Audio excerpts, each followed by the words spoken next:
So hello students, I am Anas Hussain Sarkar. So we are going to start the chapter electrostatics. So in this chapter we will first discuss about what is charge.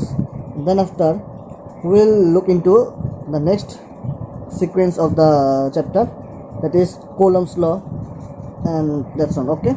So first we will discuss about electric charge. So what do we mean by electric charge? That is the first thing. So basically we know about electrons, right? Electron क्या होता है वो हमें पता है. Electron एक atom के बीच में रहता है प्रोटॉन और न्यूट्रॉन, उससे बोलता है न्यूक्लियस. उसके चारों तरफ जो इलेक्ट्रॉन है वो रिवॉल्व करता रहता है, मतलब घूमते रहते हैं. सो इलेक्ट्रॉन एक मतलब क्या है, इनविजिबल पार्टिकल है, मतलब चार्ज पार्टिकल्स है.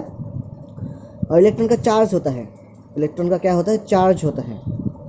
ठीक है, इलेक्ट्रॉन चार्ज होता है और इसका वैल्यू है -1.6 इंटू 10⁻⁹ कोलम. ठीक है. सो इलेक्ट्रॉन का क्या होता है, चार्ज. दैट्स वाई इसे हम ऐसे नेगेटिव साइन से डिनोट करते हैं, दैट इज ई नेगेटिव. अगर ई पॉजिटिव कभी लिखा हुआ है तो इसका समझना प्रोटॉन, और इसका चार्ज क्या होगा, +1.6 into 10⁻⁹ coulomb. And one thing in this universe, what is the smallest charged particle? That is electron. So 1.6 into 10⁻⁹ coulomb, this is the smallest charged quantity. मतलब इससे कम कोई किसी का भी चार्ज नहीं है. जैसे ये मेरा क्या है, हाथ है, ठीक है, इसका भी कुछ ना कुछ चार्ज होगा, मान लेते हैं कुछ ना कुछ चार्ज होगा, लेकिन इसका चार्ज का सपोज वैल्यू है 2 कूलम, लेकिन इसका क्या है -1.6 into 10⁻⁹ coulomb. This is the smallest charge. और हम लोग किसी भी अगर क्वांटिटी को, जैसे किसी के पास है 10 मैंगोस, ठीक है, हम दो लोगों के बीच में इसे डिवाइड कर देंगे. तो क्या करेंगे हम, unitary method, that is 10 divide by 2. एक को कितना मिलेगा, 5. सो दो को कितना मिलेगा, 5 इंटू 2. एक को मिलता है 1, दो को क्या मिलेगा, 5 इंटू 2, दैट इज 10. वैसे ही हम जितने भी क्वांटिटी को एक्सप्रेस करेंगे चार्ज का, सभी को हम इसके टर्म्स में एक्सप्रेस करेंगे. Okay, that is n into e, ऐसे एक्सप्रेस करेंगे. n का वैल्यू इंटीजर होगा और इसका वैल्यू क्या है, डिस्क्रीट मैनर्स में होगा, दैट इज 1 2 3 4, फ्रैक्शनल नहीं होगा. आगे जाके हम इसे और डिस्कस करेंगे. तो दिस इज द फंडा ऑफ चार्ज. चार्ज क्या होते हैं, यही इंपॉर्टेंट है, यही आपको जानना है. ठीक है, अब हम जानते हैं कोलम्स लॉ.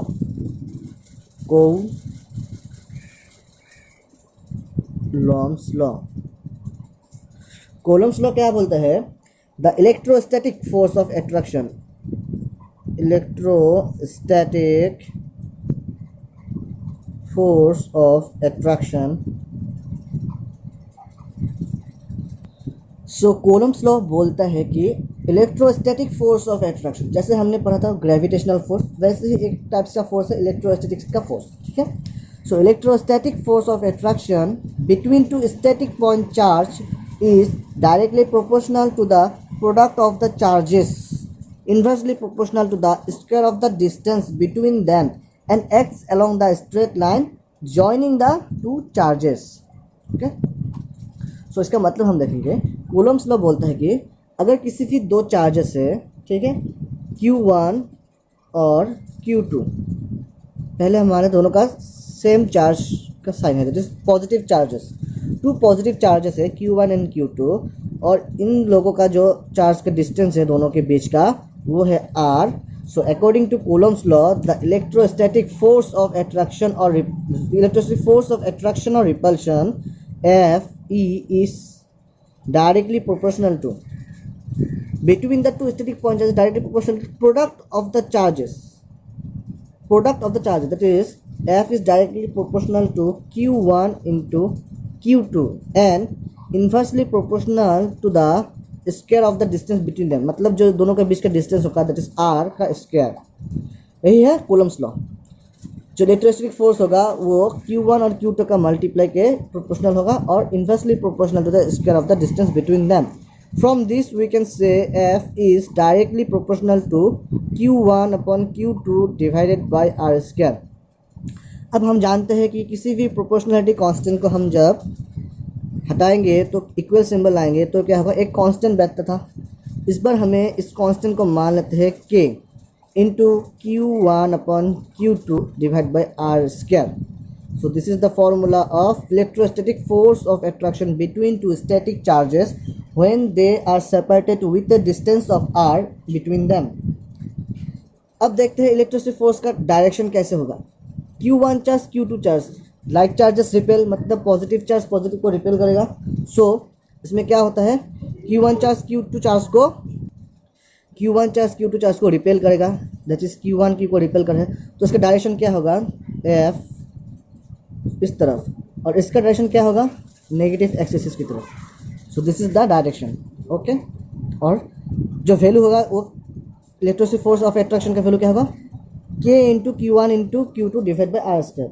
और इस K का वैल्यू क्या है, अब हम वो निकालेंगे. ठीक है, तो हमने देखा क्या, F electrostatic is equal to K into Q1 by Q2 divide by R square. और इस K को हम ऐसे लिख सकते हैं 1/4 pi epsilon naught into Q1/Q2 divide by R square. और ये जो 1/4 पाई एप्सिलॉन नॉट है, इसका वैल्यू है 9 इंटू 10⁹ न्यूटन मीटर स्क्वायर पर कूलम स्क्वायर. ये K का वैल्यू है. K का वैल्यू मतलब 1/4 पाई एप्सिलॉन नॉट. और ये जो सारा है ये है एयर में, that is medium is air medium. अगर ये और किसी भी मीडियम में होगा तब क्या होगा, ये जो 1/4 pi epsilon, that is K is equal to 1/4 pi epsilon naught, this is for air only. और 1/4 pi epsilon naught, sorry epsilon naught into epsilon R, ये होगा किसी भी मीडियम में, एनी मीडियम. अगर एनी मीडियम होगा तब क्या होगा, एप्सिलॉन नॉट का वैल्यू क्या होगा और एप्सिलॉन आर का वैल्यू क्या होगा. ठीक है, ये नया चीज़ है जो एप्सिलॉन नॉट और एप्सिलॉन आर. तो अब हम देखेंगे एप्सिलॉन नॉट और एप्सिलॉन आर क्या होता है. Okay, epsilon R is the relative permittivity. तो एप्सिलॉन नॉट क्या होगा, ये भी परमिटिविटी होगा, permittivity of air. Okay, and epsilon is permittivity of any medium. So इन तीनों का बीच का relation, that is epsilon is equal to epsilon naught into epsilon R. Okay, तो एप्सिलॉन क्या होगा, किसी भी मीडियम का परमिटिविटी होगा. जैसे ग्लास का परमिटिविटी क्या होगा, एयर का permittivity into relative permittivity of the medium. Okay, इसे याद रखना होगा. तो from this what we can write 1/4 pi epsilon naught into epsilon R, that is epsilon in any medium. Okay,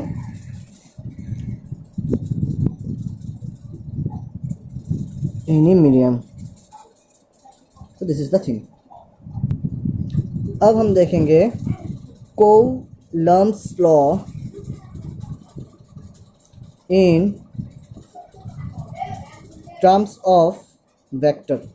vector में Coulomb's law कैसे define होगा, अब हम वो देखेंगे. तो मान लेते हैं एक चार्ज है Q1 और एक चार्ज है Q2. ओके, और दोनों का हम चार्ज क्या रखते हैं, पॉजिटिव. सो Q1 क्या करेगा, Q2 को रिपेल करेगा. ओके, तो फोर्स किस में लग रहा है, Q2 में लग रहा है, बाई किससे, Q1 से. सो this is the force F21 लग रहा है 2 में, किससे द्वारा लग रहा है, 1 से. यहाँ पर क्या होगा, फोर्स लग रहा है 1 पे बाई 2. दोनों का बीच का डिस्टेंस क्या है, r. ओके, ये जो r है, सो अब हम देखेंगे F12 फोर्स का magnitude, that is K into Q1 Q2 का magnitude divided by r square. So this is the thing, okay. So F12 मतलब फोर्स जो है F12 इसका मैग्नीट्यूड होगा Q into Q1 Q2 by R square, और इसका होगा Q1 Q2 by R square. अब ये जो F12 है हम जानते हैं किसी भी वेक्टर का जो वैल्यू होगा वो होगा मैग्नीट्यूड इंटू डायरेक्शन। तो मैग्नीट्यूड हो गया, आप लोग चाहिए हमको डायरेक्शन। सो जो F12 वेक्टर है इसका डायरेक्शन का कैसे होगा, F12 इस तरफ है, सो R ये तो वैल्यू R है, सो R का डायरेक्शन का कैसे होगा 2 से 1, क्योंकि फोर्स इस तरफ जा रहा है। सो R 2 से 1 होगा, ये होगा यूनिट वेक्टर। और ये जो है F21 ये वेक्टर इसका होगा क्या Q1 से Q2 दैट इज R12। तो इसको हम क्या लिखेंगे R12 मतलब 21, याद रखने का तरीका 21, सो R12 हो गया। अब हम जानते हैं यूनिट वेक्टर का क्या होता है, मैग्नीट्यूड सेम होता है, that is R21 cap is equal to R12 cap. लेकिन इन लोगों का डायरेक्शन क्या होता है, अपोजिट है, क्योंकि R12 जा रहा है इस तरफ, R21 जा रहा है इस तरफ। सो इसका डायरेक्शन क्या हो, so 1 is equal to minus of R12, ठीक है। 21 और 12 मैग्नीट्यूड सेम होगा, डायरेक्शन अपोजिट होगा, इसलिए नेगेटिव। अब हम क्या करेंगे, ये जो वैल्यू है इसे दोनों से मल्टीप्लाई करेंगे, that is K into Q1 Q2 by R square, इसमें भी K Q1 Q2 by R square. अब जो 21 में है क्या है F12 वेक्टर, इसका वैल्यू आ गया ना, और इसमें क्या होगा माइनस F12 है, so 21 that is F12 bar F12 is equal to minus of F21। मतलब vector law in terms of Coulomb's law in terms of vector हमें क्या डिफाइन कर रहा है कि इलेक्ट्रोस्टैटिक फोर्स ऑफ अट्रैक्शन जो Q1 और Q2 चार्ज के बीच में लग रहा है, दोनों का मैग्नीट्यूड सेम होगा और डायरेक्शन क्या होगा, अपोजिट होगा, ठीक है। इंपॉर्टेंट है, 2 मार्क्स का क्वेश्चन आता है बोर्ड में। तो आज के लिए इतना ही, नेक्स्ट देखेंगे हम।